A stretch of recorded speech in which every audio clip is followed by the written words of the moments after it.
everybody, what is going on? I hope you guys are all doing well, and welcome to another tutorial video. In this video, I'm going to be explaining to you guys how you can set up a subscription for your Squarespace website. So let's get right into it. Now, on Squarespace, you have two different types of subscriptions. One is for in general use of your Squarespace account. You have additional benefits which you can access through making a subscription to either a premium, business plan, whatever it is that you want. And then you can also purchase and subscribe to certain domains.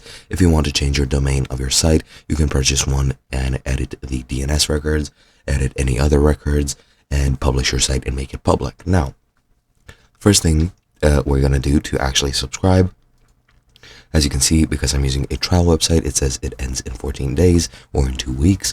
Then you can upgrade now to get the most out of your site. So just click subscribe. This will take you into the plan section where you can choose whether you want personal, business, basic, commerce, and commerce advanced. They all have differing benefits which you can access, and as you can see, the most popular is the business plan. And in certain situations, you can select whether you want it on a monthly payment basis or on a yearly payment basis.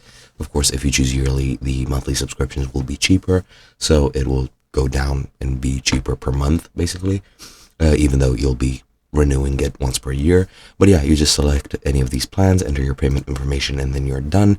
And to get any domains, just go into settings, click domains and email, click domains, click get a domain, and then select a domain from the menu that appears here. And once you do, you'll be able to use that domain to actually access your site. And there are several domain options. This one is not showing anything, sadly. I'm not sure why. Glitches like that happen, but it is what it is. You just pick the domain that you like best from the list that should appear, and some of them do have quite nice discounts on a yearly basis.